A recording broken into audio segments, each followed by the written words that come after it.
آج ہم ایک ایسے موضوع کی گہرائی میں جا رہے ہیں جو بے وقت بہت ذاتی بھی ہے اور سماجی بھی، اور اکثر جذبات کو بھڑکانے والا بھی۔ جی بالکل۔ ہم بات کر رہے ہیں عقیدے، جنسیت اور صنفی شناخت کے کافی پیچیدہ تعلق کی۔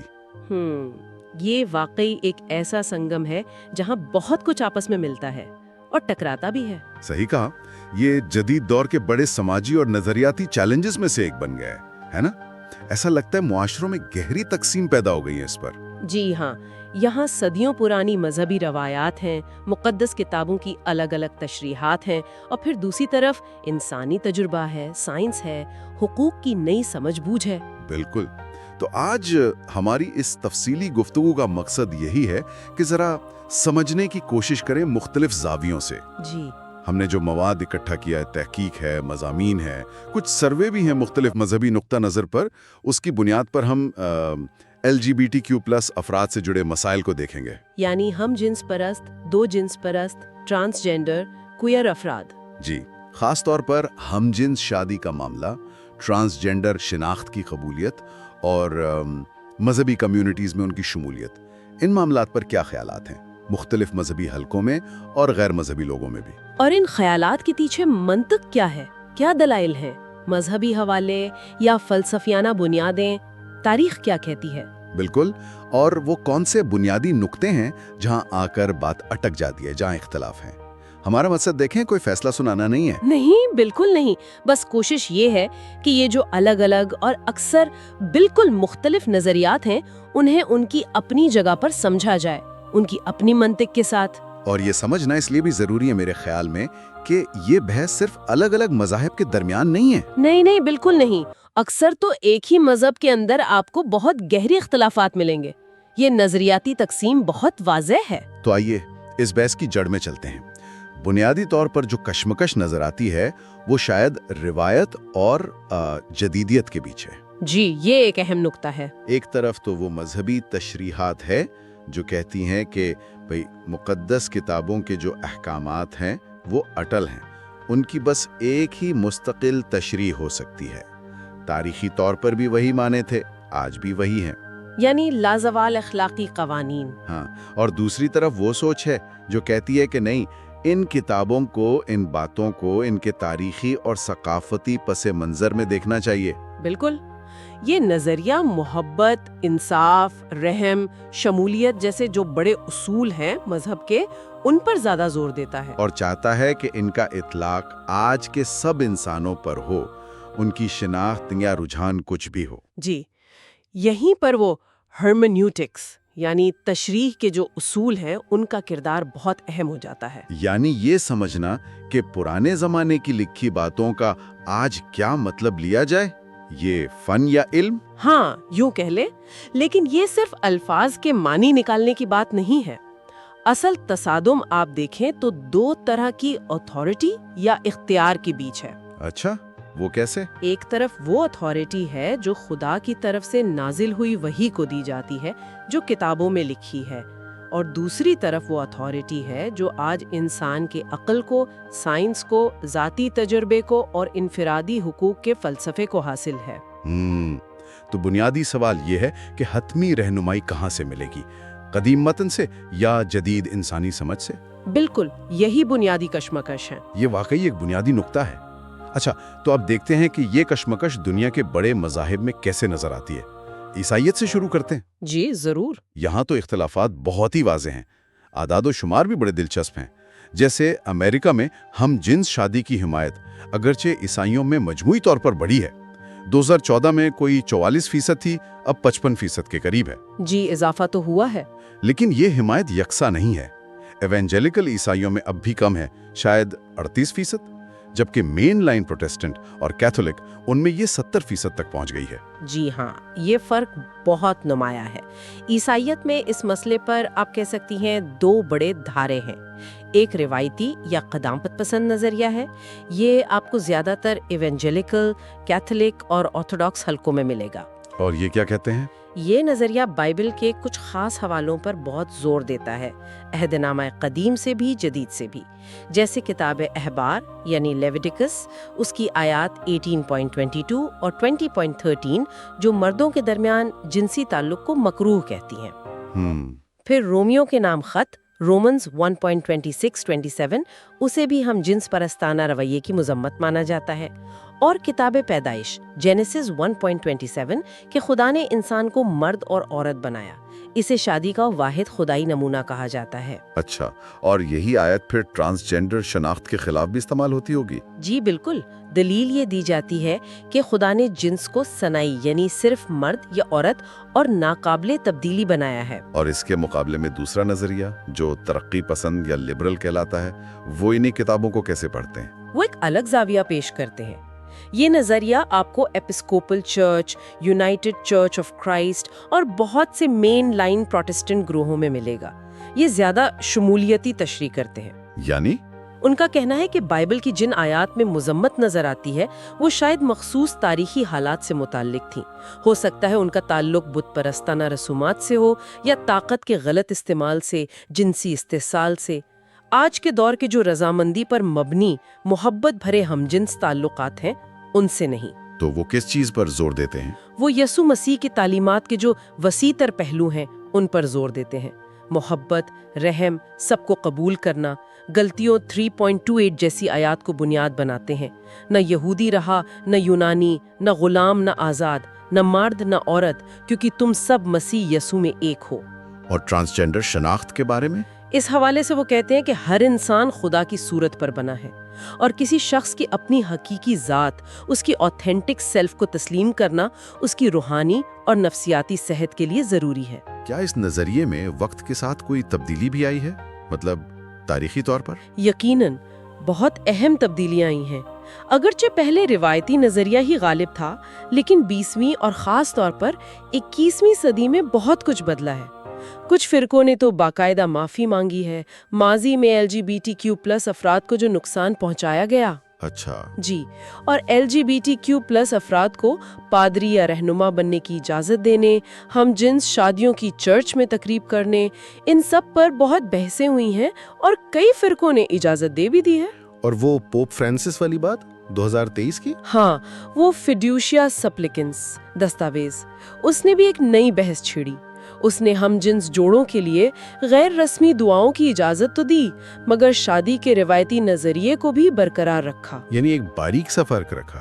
جی بالکل، کہ جوڑے میں جو لوگ ہیں ان کے لیے دعا ہو سکتی ہے، لیکن ان کے ملاپ کو بطور شادی تسلیم نہیں کیا جا رہا۔ مگر اس نے بھی چرچ کے اندر کافی ہلچل مچا دی۔ اچھا، اب یہودیت کی طرف دیکھتے ہیں، کیا وہاں بھی ایسی ہی تقسیم ہے؟ جی ہاں، یہودیت میں بھی آپ کو واضح تقسیم ملے گی، خاص طور پر آرتھوڈاکس شاخ ایک طرف اور جو زیادہ لبرل شاخیں ہیں، کنزرویٹو، ریفارم اور ریکنسٹرکشنسٹ، وہ دوسری طرف۔ لیکن ایک بات جو سامنے آئی وہ یہ کہ امریکہ میں مجموعی طور پر یہودیوں میں ہم جنس شادی کی حمایت بہت زیادہ ہے، تقریباً 82%۔ جی، یہ شرح کافی بلند ہے۔ یہ تو عیسائیوں کی مجموعی شرح سے بھی زیادہ ہے۔ اس کی کیا وجہ ہو سکتی ہے؟ اس کی کئی وجوہات ہیں۔ دیکھیں، آرتھوڈاکس یہودیت تو تورات کے احکامات، خاص طور پر وہی کتاب احبار یعنی لیویٹیکس، اس کو بہت اہمیت دیتی ہے، تو وہ روایتی طور پر ہم جنس تعلقات اور شادی کو مذہبی قانون ہلاخا کے تحت منع سمجھتی ہے۔ ٹھیک۔ لیکن کنزرویٹو تحریک میں ایک بہت اہم تبدیلی آئی۔ 2006 میں ان کی جو قانون ساز کمیٹی ہے اس نے متضاد قانونی فتوے رسپانسا جاری کیے۔ متضاد مطلب کچھ فتووں میں روایتی پابندی کو برقرار رکھا گیا، جبکہ کچھ دوسرے فتووں نے ہم جنس شادیوں اور ہم جنس پرست ربیوں کی تقرری کی اجازت دی تھی۔ اچھا، یہ تو بڑی دلچسپ صورتحال ہے۔ جی، یہ اس بات کو ظاہر کرتا تھا کہ تحریک کے اندر یہ بحث چل رہی تھی کہ بائبل کے قوانین کا وزن زیادہ ہے یا انسانی وقار اور شمولیت کی جو اخلاقی ضرورت ہے اس کا، ان دونوں میں توازن کیسے لایا جائے۔ تو اب کیا صورتحال ہے کنزرویٹو تحریک میں؟ آج وہاں کھلے عام ہم جنس پرست ربی موجود ہے اور ہم جنس جوڑوں کے لیے تقریبات بھی منعقد ہوتی ہیں۔ اور ریفارم اور ریکنسٹرکشنسٹ تحریکیں،